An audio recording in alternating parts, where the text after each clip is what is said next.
In episode 5, Taylor has been blowing up Barry's phone about the mission.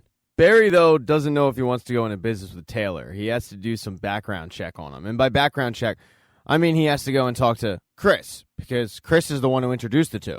He goes and meets with Chris, along with Chris's family, at an amusement park, and asks what's the deal with Taylor. Chris tells him that he honestly doesn't really know. He met Taylor in a program that helps vets reacclimate to society, but Taylor got kicked out. Barry asks him if he's a solid guy, and Chris says yeah. He then proceeds to tell a story about how Taylor broke a guy's jaw all because he spilled a drink on Chris's leg. Later on, when Barry is asked to take a family photo, Chris asks him not to tell his wife that he was hanging out with Taylor because she's not a fan. So there are red flags all over this dude. After hanging out with Chris, he heads over to the acting class, where roles are being assigned for the annual Shakespeare showcase. Barry hangs back because he wants to talk to Sally. He's been trying to get in touch with her, but she hasn't responded. He starts apologizing for his behavior, but she's being super short with him. He asks her if he can take her to dinner, and she says, yeah, no, totally, or we could not speak to each other for a couple of days. Or even like a month or two, we could reset that way. Because I feel like you have some toxic masculinity issues that you need to work out. Until then, we probably shouldn't interact so much or like at all. But she's going to have to interact with Barry because she finds out that they're scene partners together. Sally didn't get the role that she thinks she should have gotten, which is Lady Macbeth, and that does not make her happy. Jean then comes outside and alerts the class that there's somebody there to talk to him about Ryan's murder. Detective Moss has come by with a picture of the assailant. Problem is the picture sucks and no one can make out exactly who he is. For now, it's the best thing that they have.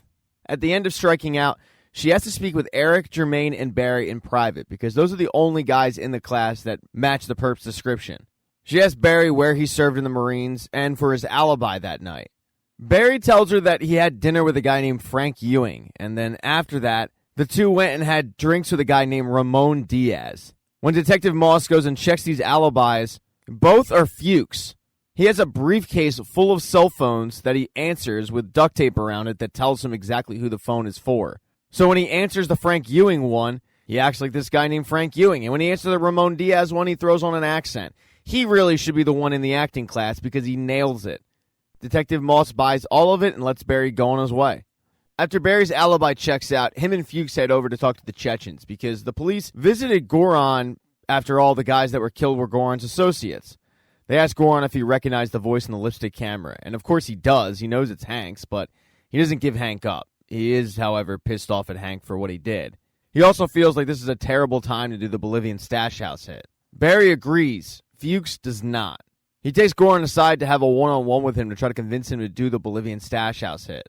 It's just Barry and Hank's a little nervous because he knows since the police showed up, he's probably a dead man. He looks for sympathy from Barry, but Barry doesn't give him any. He says, Goran should kill you. You brought a lipstick camera to a hit. You're an idiot. When Goran and Fuchs return, Fuchs has been able to convince Goran to put the hit back on. That doesn't really sit well with Barry because he just got grilled by a cop, but Fuchs puts on the charm and convinces him that he can do it, no problem. He agrees to do it, but he tells Fuchs about Taylor and the fact that Taylor wants in on the hit. The two head back to the hotel room, and after he's had some time to think about it, Fuchs has agreed to let Taylor in on the hit. That's all very surprising to Barry. He thought that the Taylor angle would have Fuchs call the hit off. Fuchs, however, seems dead set on doing this hit. He does tell Barry when it's over, you gotta kill him. Barry is conflicted about that because Taylor is a Marine, but Fuchs couldn't care less. Feels like he just knows too much and he's gotta go. The two argue back and forth about whether or not Taylor has to die. When the voices in the room kind of settle, Fuchs looks at Barry and says, you do know that Taylor has to die, right? And deep down, Barry does know. And Fuchs has this way over Barry where he's able to convince him to do things he doesn't want to do, and this is another example of that. The next day, Barry heads off to acting class. And Barry's in a fine mood, but Sally isn't. She's still jealous over the fact that she didn't get Lady Macbeth. Sally decides to point out that it's not working with Natalie as Lady Macbeth. This prompts Jean to stand up and ask the class what the scene is about. They start talking about the stain in Macbeth and what it means for killing. Barry, though, actually having killed people, disagrees with the sentiment. The more the class talks about it, the more that they're painting Macbeth out to be this psycho murderer. And the more that Barry listens to it, the more he feels like it's his relationship with Fuchs. Fuchs being Lady Macbeth, him being Macbeth.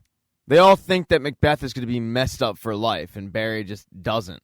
The more the class mansplains to Barry I actually don't know if you can mansplain to a man, but you get my rift. About Macbeth, the more that he disagrees. Sally finally says, "Oh my God, are we really debating the morality of murder? Macbeth is a murderer."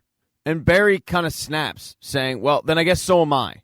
I mean, I've killed people. What, should I just go blow my brains out? I mean, there's no hope for me, right? All because I was ordered to kill somebody and I did it? That doesn't make me a psycho."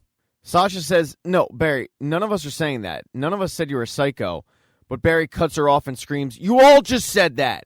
It's exactly what you said. And it's really easy for you guys to sit here and weigh in on some stuff that you don't know about, but it's not true." Gene has to step in and have everybody just take a breath and take a break.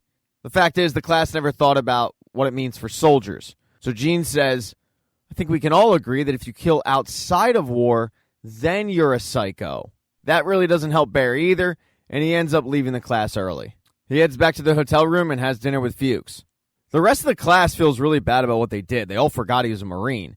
And Sally's the only one to speak up, saying, "Does that really make what he did okay? I mean, he screamed at us. I think he owes us all a huge apology." Nobody really seems to agree with her on that, though. But now that we're talking about apologies, Natalie demands one from Sally about Zach, who was that Pinocchio boy. Natalie felt like she kind of called dibs, and Sally's the one who ended up leaving the party with him. And that is something that everybody agrees on. It's pretty awkward in that bar. At the same time that they were arguing about how bad Sally sucks, Detective Moss and Detective Loach were arguing. Because all three suspects alibied out, but something in Moss's gut tells him that they're not finished and they're just missing something, which Loach thinks is ridiculous. After work, Moss needs to blow off some steam, and there's only one place she can do it. Gene Cousineau's house. She jumps on top of him as soon as he opens the door, which he is all for. But that is the same night as the Bolivian stash house hit. After having dinner with Fuchs, Barry calls up Taylor and the two meet up. They go over the floor plan and exactly what they're supposed to do. The two Marines then head in. Two Marines versus a stash house full of Bolivians. When they enter, the Bolivians, they're in shock. Barry and Taylor light them up. They quickly start making their way through the stash house, picking off the Bolivians one by one. But Taylor gets tired of just sticking to the plan, and he straight Leroy Jenkins into there. And if you don't know what that means, after this video, go Google Leroy Jenkins. Classic video. Taylor is bogged down, but he is taking out the Bolivians. He does need backup, however, and he's calling for Barry to give it to him, but Barry is frozen still. As Barry is contemplating what to do, he gets pistol whipped by a Bolivian. He wakes up with all the Bolivians dead and Taylor standing there. Taylor is so pumped up, especially when he finds all of the money that they had. After all, the mission was just to eliminate the targets. They said nothing about the actual stash in the stash house. But now's the time where Barry has to kill Taylor. He can't bring himself to do it.